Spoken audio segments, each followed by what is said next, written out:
Anna stood by the window, watching the sun rise over the quiet suburb she now called home. The golden light filtered through the blinds, casting warm stripes across the living room floor, a deceptive peace wrapping the house. Her coffee had gone cold in her hands, untouched. She wasn't thinking about breakfast or the laundry. She was thinking about leaving, again. Every morning began with this internal tug of war. For 10 years, Anna had smiled through bruises, whispered apologies, and children's cries. David wasn't always like this, she reminded herself. There was once love, tender, imperfect, but real.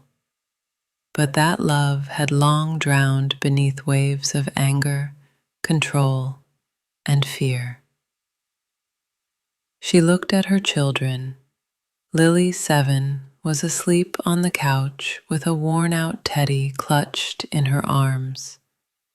Jamie, 5, was curled up beside her, his thumb in his mouth. They were everything to her, and they were also the reason she stayed. But that was also the problem. David was a good father when he wanted to be, when people were watching, when the house was silent. But when the walls closed in and life disappointed him, Anna became his outlet. Every broken dream, every failure at work, every lost promotion, she bore them in silence. And sometimes, even the children heard too much. She had tried to leave once, just packed a bag, held Lily's hand, carried Jamie in her arms, and ran to her sister's house. But within a week, David found them. He cried, begged, promised therapy, swore on their children's lives that it would never happen again. And like a fool, blinded by a flicker of hope, Anna returned. Now, she wasn't sure if she could believe in hope anymore. Her mind was a battlefield. One voice whispered, "Stay, for them. They need a father. You have no job, no money. Where will you go? What if the courts take them away?" The other voice, the one growing louder each day, screamed, "Run, you're dying inside. You're teaching them love is pain. What will they grow up believing about relationships if you stay?" Anna knew she was breaking, little by little. The bruises healed, but the words, those cruel, slicing words, echoed long after the fights ended. Useless, ugly, no one else will want you.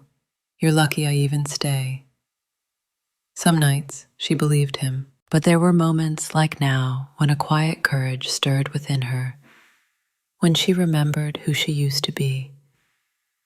The girl who dreamed of being a teacher, who painted oceans and skies on her bedroom wall, who laughed loudly in the rain.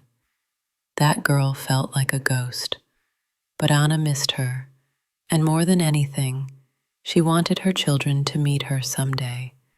A door creaked. Jamie rubbed his eyes and looked up at her, smiling sleepily. "Mommy?" he asked. "Are you okay?"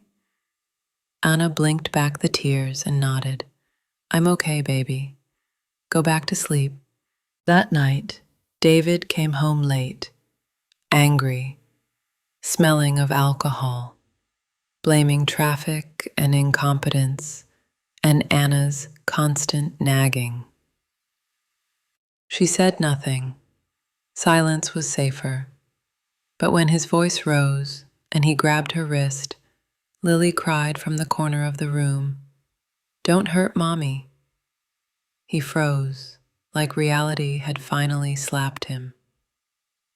He looked at the children, then back at Anna.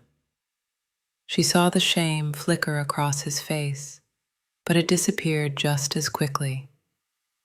He let go and stormed into the bedroom, slamming the door. Anna sat on the floor, trembling, holding her children close.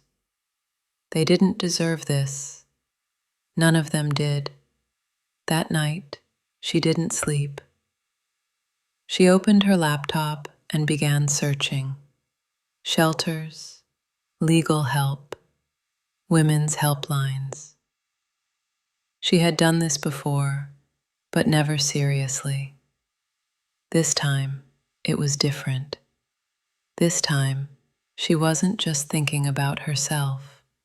She was thinking about who Lily and Jamie might become if they kept living in fear.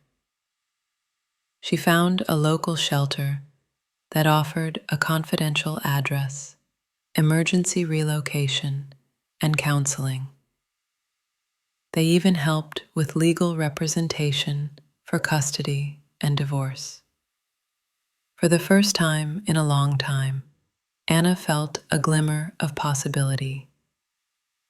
She emailed, she called, quietly, carefully, from the bathroom while David snored in the next room. The next day, a counselor named Mira spoke gently over the phone. Anna, you're not alone. You're not weak, and you don't have to stay. Anna wept, not because she was sad, but because someone finally said the words she had never dared believe. The next 48 hours were a blur. The shelter arranged for a safe pickup. Anna packed only what was necessary. Her heart thundered as she tucked in their birth certificates, her few savings, Jamie's favorite book, and Lily's music box. When David left for work, Anna left too, with the children, their memories, and the weight of 10 years behind her. As the car pulled away, Jamie looked up. "Where are we going, Mommy?" She smiled, tears streaming down her cheeks. "Somewhere safe, baby. Somewhere better." The shelter was small but warm. For the first time, she slept without fear. The children laughed again, soft at first, then freely. Anna met women like herself, warriors hiding in silence, finding their voices again. The road ahead wasn't easy. There were court dates, long nights of doubt, and waves of guilt.